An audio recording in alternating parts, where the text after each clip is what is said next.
Welcome to my space of make-believe.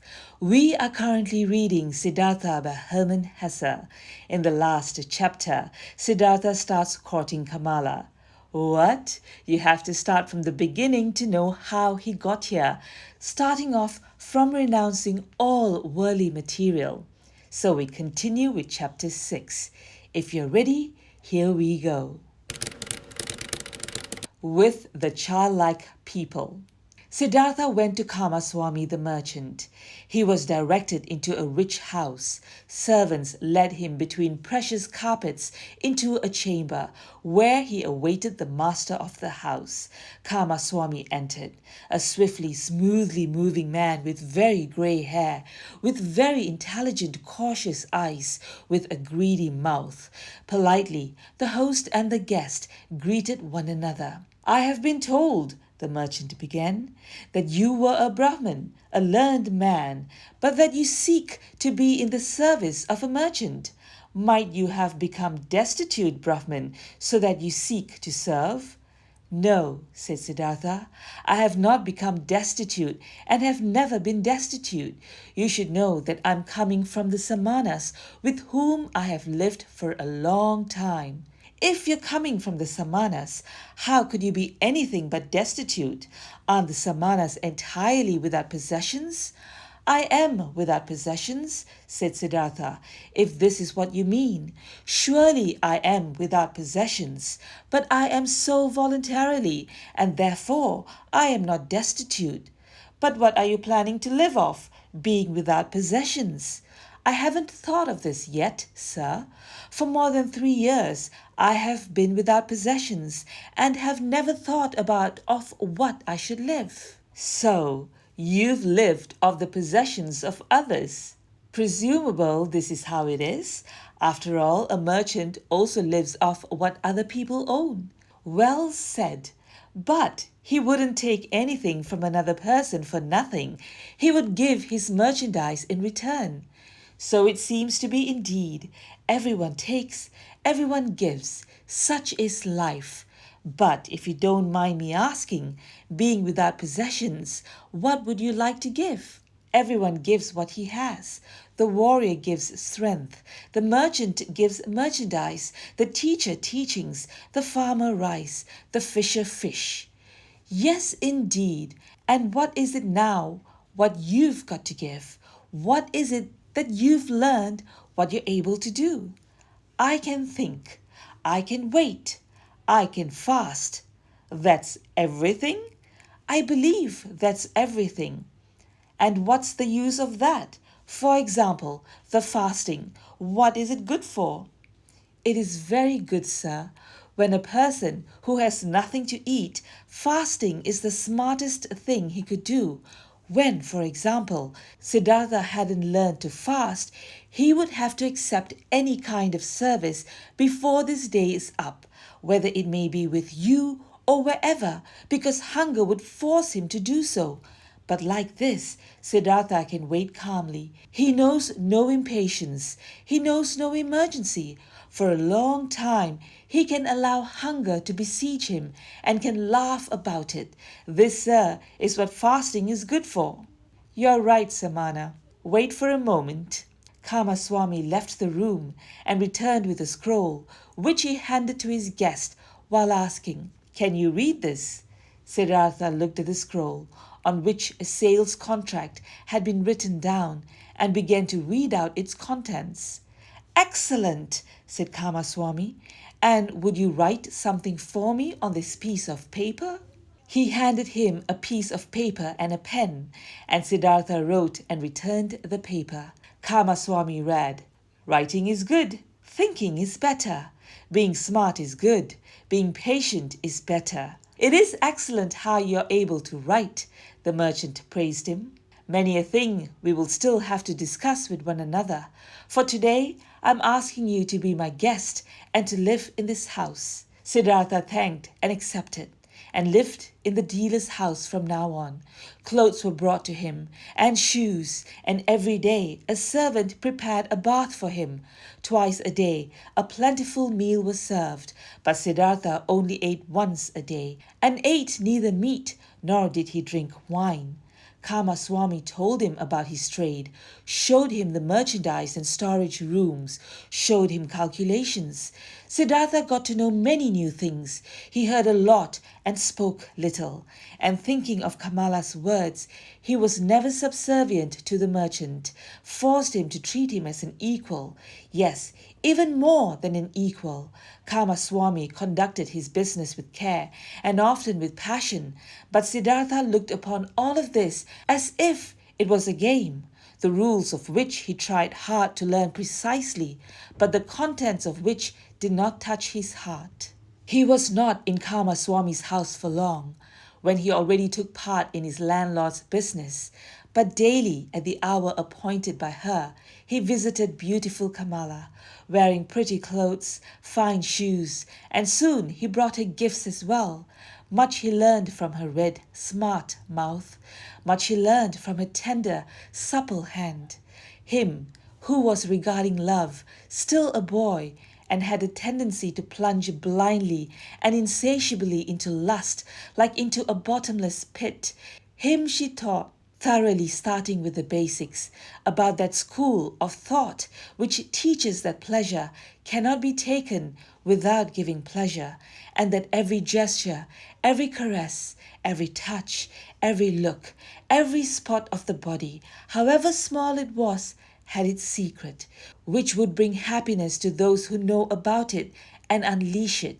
She taught him that lovers must not part from one another after celebrating love, without one admiring the other, without being just as defeated as they have been victorious, so that with none of them should start feeling fed up or bored and get that evil feeling of having abused or having been abused. Wonderful hours he spent with the beautiful and smart artist, became her student, her lover, her friend. Here with Kamala was the worth and purpose of his present life, not with the business of Kamaswami. The merchant passed the duties of writing important letters and contracts to him, and got into the habit of discussing all important affairs with him. He soon saw that Siddhartha knew little about rice and wool, shipping and trade, but that he acted in a fortunate manner, and that Siddhartha surpassed him, the merchant, in calmness and equanimity, and in the art of listening and deeply understanding previously unknown people. This Brahman, he said to a friend, is no proper merchant and will never be one. There is never any passion in his soul when he conducts our business, but he has that mysterious quality of those people to whom success comes all by itself, whether this may be a good star of his birth, magic, or something he has learned among Samanas. He always seems to be merely playing with our business affairs. They never fully become a part of him. They never rule over him. He is never afraid of failure. He is never upset by a loss. The friend advised the merchant, "Give him from the business he conducts for you a third of the profits, but let him also be liable for the same amount of the losses when there is a loss. Then he'll become more zealous." Kamaswami followed the advice, but Siddhartha cared little about this. When he made a profit, he accepted it with equanimity. When he made losses, he laughed and said, "Well, look at this. So this one turned out badly." It seemed indeed as if he did not care about the business. At one time, he traveled to a village to buy a large harvest of rice there. But when he got there, the rice had already been sold to another merchant. Nevertheless, Siddhartha stayed for several days in that village, treated the farmers for a drink, gave copper coins to their children, joined in the celebration of a wedding, and returned extremely satisfied from his trip. Kamaswami held against him that he had not turned back right away, that he had wasted time and money. Siddhartha answered, "Stop scolding, dear friend. Nothing was ever achieved by scolding. If a loss has occurred, let me bear that loss. I am very satisfied with this trip. I have gotten to know many kinds of people. A Brahmin has become my friend. Children have sat on my knees. Farmers have shown me their fields. Nobody knew that I was a merchant." "That's all very nice," exclaimed Kamaswami indignantly. "But in fact, you are a merchant after all, one ought to think, or might you have only travelled for your amusement?" "Surely," Siddhartha laughed, "surely I have travelled for my amusement. For what else? I have gotten to know people and places. I have received kindness and trust. I have found friendship. Look, my dear, if I had been Kamaswami, I would have travelled back, being annoyed and in a hurry, as soon as I had seen that my purchase had been rendered impossible, and time and money would indeed have been lost. But like this, I've had a few good days. I've learned, had joy. I've neither harmed myself nor others by annoyance and hastiness. And if I'll ever return there again, perhaps to buy an upcoming harvest or for whatever purpose it might be, friendly people will receive me in a friendly and happy manner, and I will praise myself for not showing any hurry and displeasure at that time. So leave it as it is, my friend, and don't harm yourself by scolding. If the day will come when you will see this Siddhartha is harming me, then speak a word, and Siddhartha will go on his own path. Until then, let's be satisfied with one another." Futile were also the merchant's attempts to convince Siddhartha that he should eat his bread.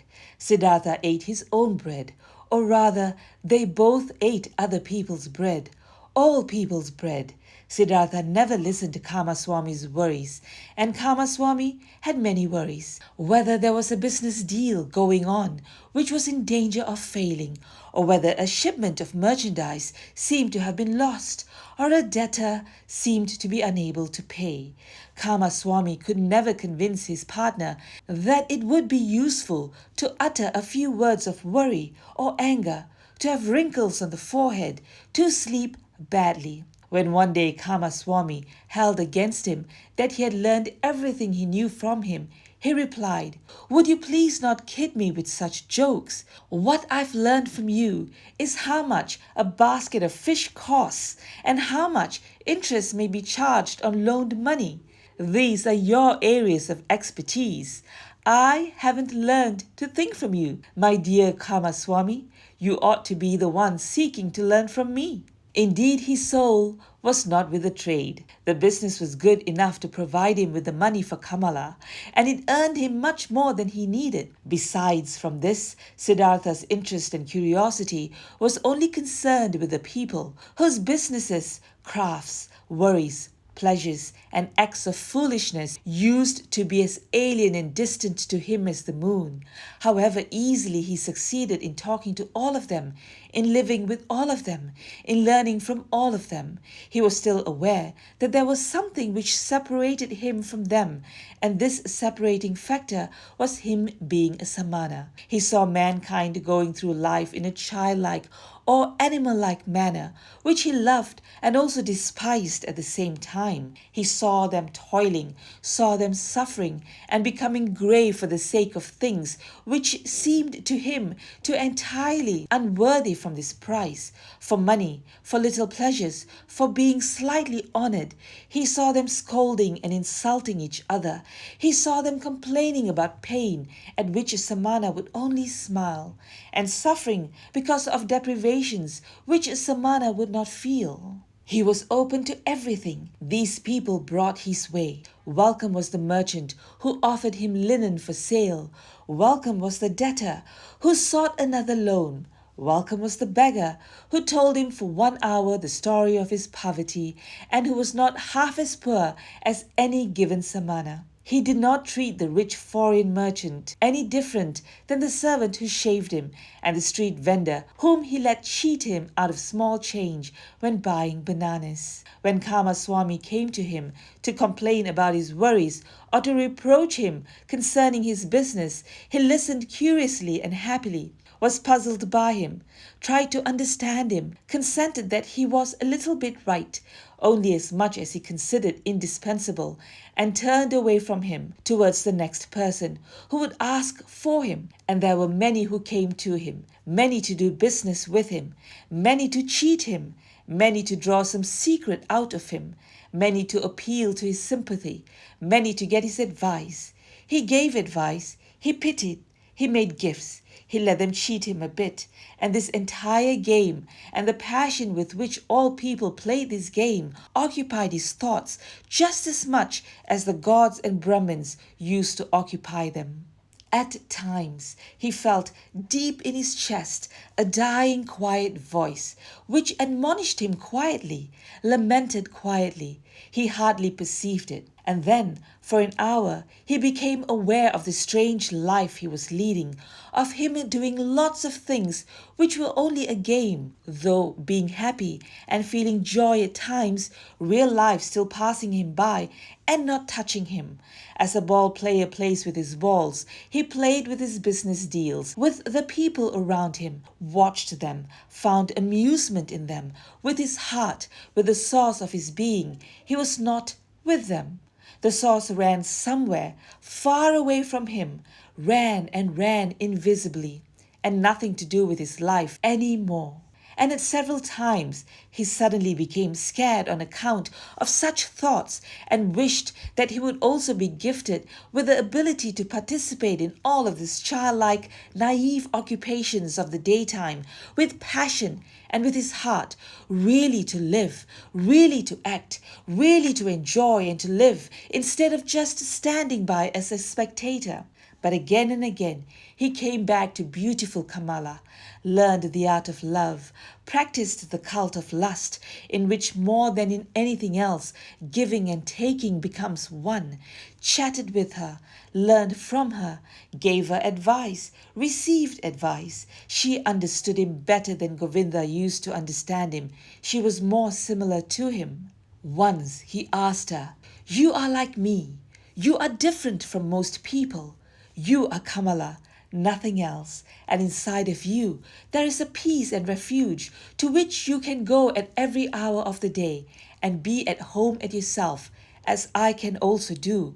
Few people have this, and yet all could have it." "Not all people are smart," said Kamala. "No," said Siddhartha. "That's not the reason why. Kamaswami is just as smart as I, and still has no refuge in himself. Others have it, who are small children with respect to their mind. Most people, Kamala, are like a falling leaf which is blown and is turning around through the air and wavers and tumbles to the ground. But others, a few, are like stars. They go on a fixed course. No wind searches them. In themselves they have their law and their course. Among all the learned men and Samanas, of which I knew many, there was one of this kind, a perfected one. I'll never be able to forget him.